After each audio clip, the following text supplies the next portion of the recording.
नाज़रीन, मेरा नाम शहरियार शाहिद है और आप देख रहे हैं मेरा YouTube channel Shahriyar Shahid official.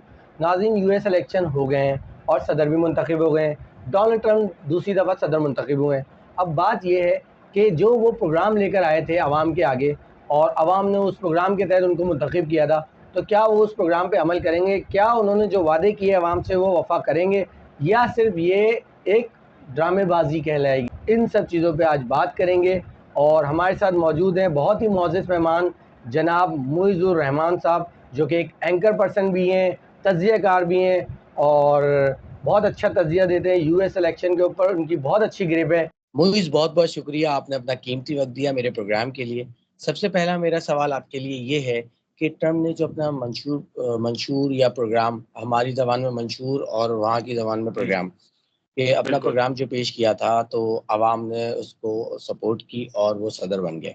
अब मेरा सवाल ये जी। है कि क्या ट्रम्प ने जो आवाम से वादे किए हैं, जो अपना प्रोग्राम पेश किया है, क्या उस पे वो इम्प्लीमेंट भी करेंगे या वो सिर्फ़ इलेक्शन से पहले तक के उनके बयानात ही रहेंगे? जी, बिस्मिल्लाहिर्रहमानिर्रहीम। थैंक यू सो मच, बहुत शुक्रिया आपने बुलाया शरीफ भाई। और सबसे पहले तो बात यही है कि अगर आप उनके मंशूर पे जायज़ा डालें तो वो इमिग्रेशन की बात करते हैं और कि मैं जी, बॉर्डर्स बंद कर दूँगा, इल्लीगल इमिग्रेशन रोकूँगा। तो जी, 2016 से 2020 तक तो अगर आप ट्रेंड्स पे नज़र डालें तो मेरा नहीं ख़्याल कि वो उस पे इतना कुछ कर सके थे। उन्होंने अगरचे कुछ ट्रैवल रिस्ट्रिक्शंस मिडल ईस्ट वग़ैरह पे लगाई थी। बट अब जी, देखते हैं आगे जाके क्या होता है, क्योंकि अमेरिका जो है वो बिलाशुबा एक लैंड ऑफ इमिग्रेंट्स है। चाहे वो लीगल जी, इमिग्रेंट्स हों या इलीगल इमिग्रेंट्स हों, पूरी दुनिया से लोग आते हैं, स्पेशली जो अमेरिका के बिजनेस हब्स हैं, चाहे वो न्यूयॉर्क हो, सैन फ्रांसिस्को हो, वो बेसिकली आबाद ही इमिग्रेंट्स ने किया हुआ है। तो अब देखते हैं जी, उसका आगे जाके क्या बेसिकली होगा असर, ये तो आगे जाके पता लगेगा। लेकिन जिस कदर उनको भरपूर मैंडेट मिला है, चाहे वो इलेक्टोरल कॉलेज जी, हो या फिर वो जी, अमेरिकी सेनेट हो या जो अमेरिकी हाउस ऑफ रिप्रेजेंटेटिव्स हो, और उनके पास सुप्रीम कोर्ट की भी बेसिकली वहाँ पे, क्योंकि सदर अपॉइंट करता है सुप्रीम जी, कोर्ट के जजेस, उसका एक पूरा प्रोसेस होता है। तो वहाँ भी ट्रम्प की जो बेसिकली आइडियोलॉजी है उसी के अकॉर्डिंग जजेस हैं। तो ट्रम्प के पास इस दफा है तो एब्सोल्यूट पावर, अनलाइक 2016 से लेकर 2020 तक। तो आवाम की पूरी सपोर्ट भी है, तो अब देखते हैं क्या कर पाएंगे वो। और मईशत के हवाले से वो कहते हैं कि वो जो शरह सूद है उसको नीचे लेके आना चाहते हैं, क्योंकि इस वक्त अमेरिका में शरह सूद हाई है, उसकी वजह से जो, क्योंकि जैसे अमेरिका में अगर आपने घर खरीदना हो, आपने जी, गाड़ी खरीदनी हो, या अगर आपने कोई भी चीज़ कंज्यूम करनी हो, तो आप मॉर्टगेज फाइनेंसिंग पे जाते हैं, आप बैंक्स के पास जाते हैं, उनसे कहते हैं कि जी आप हमें कर्जा देते हैं। तो सही, अमेरिका में जनरली शरह सूद कम होती थी, लेकिन अभी इन्फ्लेशन की वजह से, जो कोरोना के बाद जो अफरात ज़र में जो इज़ाफ़ा हुआ है, उसकी वजह से वहाँ पे शरह सूद भी बढ़ानी पड़ी। उसकी वजह से ये हुआ कि जो लोगों की सक्कत थी बैंकों से कर्जा हासिल करने की, वो कम हो गई, क्योंकि महँगा कर्जा मिल रहा था। तो डोनाल्ड ट्रम्प ओह! कहते हैं कि शरह सूद कम करूँगा, टैक्सेस कम करूँगा बिग कॉर्पोरेशंस पे, बिज़नेसेस पे, ताकि मईशत का पहिया चले। तो इस सही इन बात। हालात में जहाँ अमेरिका का जो मजमूई तौर पे कर्जा 35 खरब डॉलर है और अफरात ज़र भी हाई है। तो अब देखते हैं कि इस हवाले से वो क्या करते हैं। वैसे उनकी 2016 से लेकर 2020 की जो मुआशी पॉलिसीज़ थी, वो अब कोविड की ने तकरीबन डेढ़ 2 साल जी, हिट्स जी, की, लेकिन एक वक़्त था जिसमें वो बेहतर उस रहीं। तो पे आगे उनके जाके बहुत देखते हैं कि क्या तनकीद होता है। भी हुई। बिल्कुल, बिल्कुल सही बिल्कुल। कह रहे हैं आप। तो अच्छा, अब थोड़ी-सी पाक-अमेरिका ताल्लुकात की भी अगर हम बात करें, तो बिल्कुल। पाकिस्तान और अमेरिका के ताल्लुकात में आप क्या तब्दीली देख रहे हैं अब, जब नए सदर मुंतखब हो गए हैं दूसरी बार? जी, बिल्कुल। अच्छा देखिए, पाकिस्तान और अमेरिका के जो ताल्लुकात हैं, वो जनरली जी, पाकिस्तान के, अगर आप 1956 से नज़र डालें 2021 तक, 2021 तक इस वजह से कह रहा हूँ क्योंकि उस वक़्त तक अमेरिका अफ़गानिस्तान में मौजूद था। पहले बिल्कुल, बिल्कुल। यूएस, पहले सोवियत वॉर थी, फिर उसके बाद 9/11 के बाद अफ़गान वॉर थी, तो वो आपके तकरीबन ताल्लुकात का तकरीबन तमाम ही टाइम सिक्योरिटी बेस्ड ताल्लुकात थे। अब क्योंकि बिल्कुल अमेरिका ऐसा। का वहाँ से इनख़ला हो गया है, तो अब अमेरिका का जो इस खित्ते में वो सिक्योरिटी से ज़्यादा जो अमेरिका का इंटरेस्ट है, वो इकोनॉमिक इंटरेस्ट है। और सही वो है, इकोनॉमिक मईशत इंटरेस्ट बेहतर। उनका मोर और लेस हिंदुस्तान से जुड़ा हुआ है, इंडिया से। और दूसरा जो उनका इस खित्ते में है, वो चीन से है। वो उनकी आपस में जो उनकी वॉर है, इकोनॉमिक वॉर, नोक-झोंक, वो हाँ। जारी है। बिल्कुल, जी, वो मईशत के हवाले से है। तो शायद हाँ, ये कह सकते हैं कि अमेरिका का पाकिस्तान पे दारोमदार वैसा नहीं रहा, लेकिन पाकिस्तान का आज भी अमेरिका पे दारोमदार है, क्योंकि आपको आईएमएफ प्रोग्राम में आप हैं, जी। आपको world bank, Asian development bank, वहाँ से आपको ज़रूरत पड़ती रहती है कर्ज़ों की। सर और मेरा ये भी अगला बात सवाल इसलिए इसी ढकी-छुपी हवाले नहीं से है था। कि हाँ, अगला हाँ, सवाल हाँ, मेरा इसी चलिए, हवाले तो से है, आप मैं आपको बिल्कुल, बता दूँ ताकि उसमें आप प्रॉपर इसका जवाब दे दें कि बिल्कुल, बिल्कुल। पाकिस्तान को इस वक़्त जो है इकोनॉमिक क्राइसिस का सामना है, ये बात कोई हुँ, ढकी-छुपी नहीं है। तो इसमें बिल्कुल। अमेरिका से कोई मदद मिल सकती है पाकिस्तान को, कुछ इस तरह का कोई देखिए, इनिशिएटिव ये बड़ा अच्छा कुछ? सवाल है और ऑलरेडी मैं जैसे बता रहा था कि जी, पाकिस्तान को इस वक़्त आईएमएफ प्रोग्राम के अंदर है और पाकिस्तान को इस वक़्त डॉलर्स की ज़रूरत है, वो ज़्यादा, जी, क्योंकि पाकिस्तान की जो लायबिलिटीज़ हैं, इन्वेस्टमेंट रीपेमेंट्स की इन डॉलर्स, वो काफ़ी ज़्यादा हैं। मतलब इन्वेस्टमेंट तो एक अलग टॉपिक है, बट पाकिस्तान की जी, जो रीपेमेंट कमिटमेंट्स हैं, वो जी, तकरीबन ज़्यादा हैं और टुवर्ड्स द वेस्ट ओनली। आपको इस वजह से आपको world bank, Asian development bank और आईएमएफ की ज़रूरत पड़ती है और आगे भी जी, यही लग रहा है कि पड़ती रहेगी। अभी जो आपका करंट आईएमएफ प्रोग्राम है, उसमें मुबस्सिरीन का भी कहना है कि अमेरिका ने आपकी मदद की है आईएमएफ के हवाले से, कुछ जो उनकी शराइत थी, जी, उनको उसमें वेवर दिलवाने में। तो अभी तो बाइडेन एडमिनिस्ट्रेशन थी, जिसके दौरान समझें पाकिस्तान और अमेरिका के जो ताल्लुकात थे, वो कोई उसमें कोई मेजर डेवलपमेंट नहीं थी। मतलब कुछ, मतलब समझें वो कोई ऐसे सच नहीं थे। तो अब हाँ, डोनाल्ड ट्रंप आ गए हैं, उनकी अगर शख्सियत के हवाले से देखा जाए और अगर उनकी जी, 2016 से लेकर 2020 तक के मामलात देखे जाएँ पाकिस्तान के हवाले से, तो वो इनिशियली तो पाकिस्तान के हवाले से उनके 2016 से लेकर 2018 तक मेरे ख़्याल में उनके जो पाकिस्तान की तरफ रवैया था, वो मुख्तलिफ था। फिर 2019 में जब अमेरिका को पाकिस्तान की ज़रूरत पड़ी अपने फ़ौजी इन्ख़ला के लिए, और फिर जी, वज़ीर-ए-आज़म पाकिस्तान इमरान खान साहब उस वक़्त गए भी थे, फिर उनका एक पर्सनल ताल्लुक भी डोनाल्ड ट्रंप से बना। तो उनके फिर उनका रवैया पाकिस्तान और जो उस वक़्त की हुकूमत थी और जो वज़ीर-ए-आज़म थे इमरान खान साहब, उनकी तरफ बदला। अब ये तो वक़्त ही बताएगा, अभी उनके इनॉग्रेशन में 2 माह का वक़्त है, तो अब देखते हैं, क्योंकि पाकिस्तान को तो आगे ज़रूरत पड़ेगी अमेरिका के हवाले से, आपने हमारे आपने मईशत के अभी हवाले से, तो देखते हैं जी। कि क्या रहता है मामला। बिल्कुल। आपने अभी इमरान खान की बात की, तो अभी आप भी देख रहे होंगे, हुँ, मैं भी देख रहा था कि सोशल मीडिया पे जैसे ही ट्रम्प सदर बने, तो उसके बाद एक जो है बड़ी कोई चहमगोइयाँ होने लगी, बल्कि टॉक शोज़ में भी ये गुफ्तगू होने लगी बिल्कुल। कि अब इमरान खान की रिहाई मुमकिन हो गई है, अब इमरान ट्रम्प तो इसमें ये जो खबर फैली हुई है, इसमें क्या लगता है आपको कितनी सदाकत है, क्या है मामला?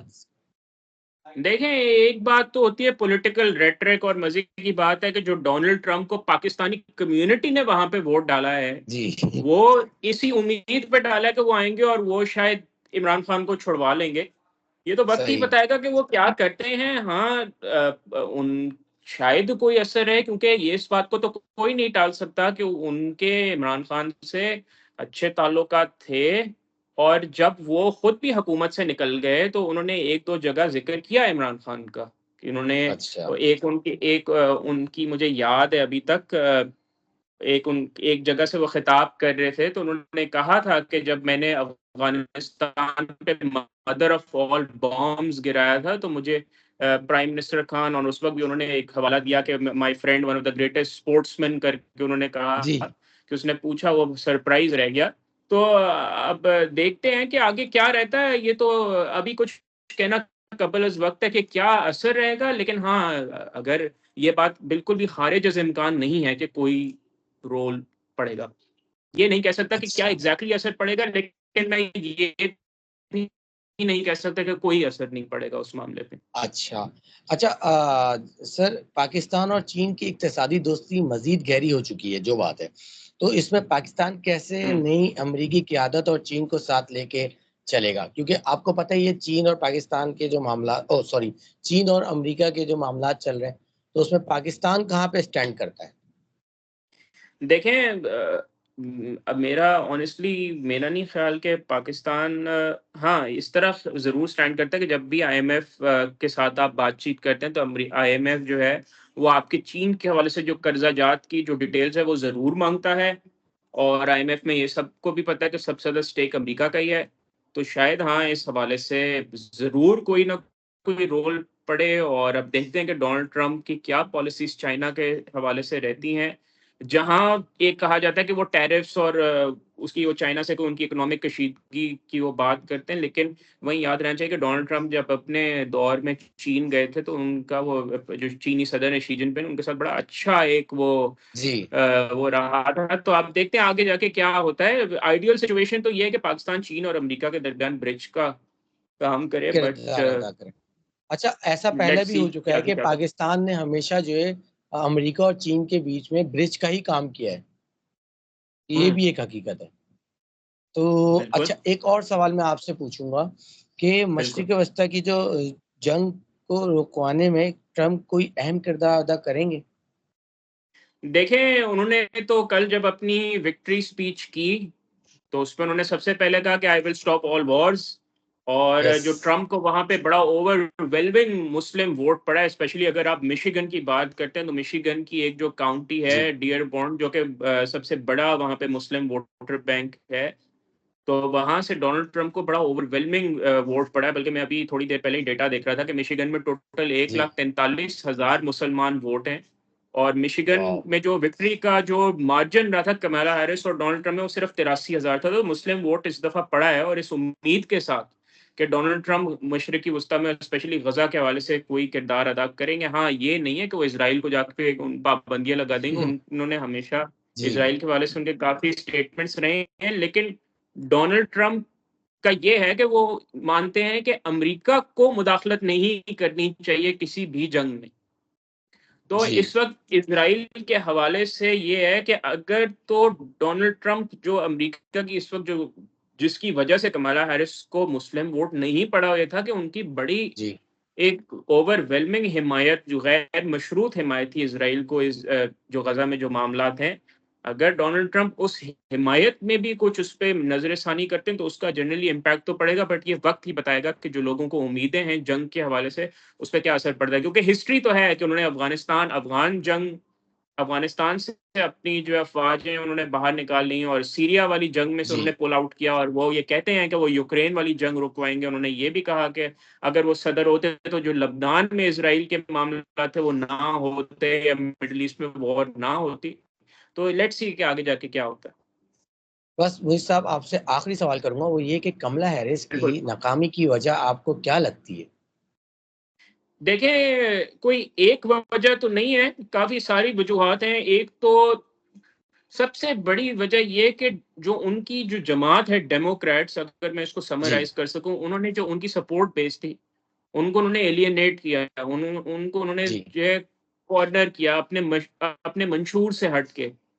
अगर बात करते हैं आप मुस्लिम्स की बात करते हैं, तो उन्होंने गज़ा के मामले पे जो जी, किरदार रहा, उससे बहुत नालां हुए लोग। फिर जो बाइडेन के दौर जी, में जो मईशत के हवाले से जो हालात रहे, या महँगाई के हवाले से जो हालात रहे, उसमें भी उनकी जो है वो नहीं हो सकी परफ़ॉर्मेंस। और जो डेमोक्रेट्स का जो जी, एक मंशूर रहता है कि हम इंक्लूसिव पार्टी, हम सबको इंक्लूड करते हैं।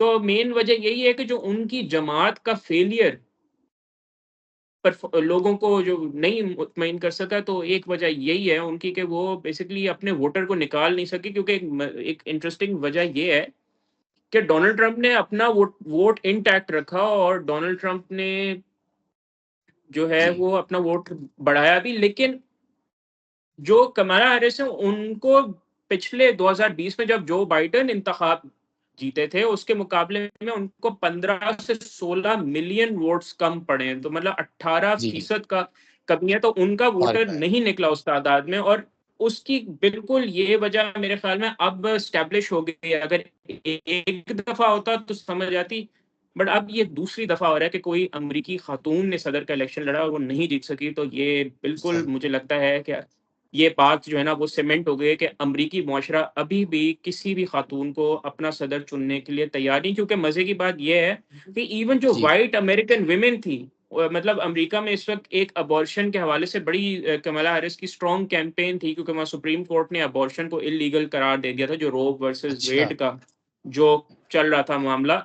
तो उन्होंने बड़ा अमरीकी ख़वातीन को रीच आउट किया कि आप मुझे सदर लेके आएँ, तो मैं अबॉर्शन का जो राइट है मैं उसको बिल्कुल ख़वातीन को दूँगी। इस सब के बावजूद जो अमरीकी खवातीन हैं उन्होंने भी डोनाल्ड ट्रंप को ज्यादा तादाद में वोट डाले। जो वहां पे 37% अमरीका का जो वोट है वो वहां की वाइट वुमेन है, और वाइट वुमेन में से तकरीबन 52% वोट डोनाल्ड ट्रंप को पड़ा है और तकरीबन 46% कमाला को पड़ा है। तो इस वजह से कमाला हैरिस जो वहां पे मेजोरिटी वुमेन है, मतलब 37% टोटल वोटर्स की वहां खवातीन है, उनको भी नहीं वो मना सकी। तो आप देखें आगे, इसके बावजूद कि उनकी कैंपेन में खवातीन के लिए था कि जी मैं आपके राइट्स के लिए काम करूंगी। तो ये अगर आप उसको मैं समराइज कर सकूं तो ये बात है। बहुत बहुत शुक्रिया मोहित साहब आपके कीमती वक्त का। नाज़रीन, इसी के थैंक साथ यू। मुझे दीजिए इजाज़त। अल्लाह निगहबान।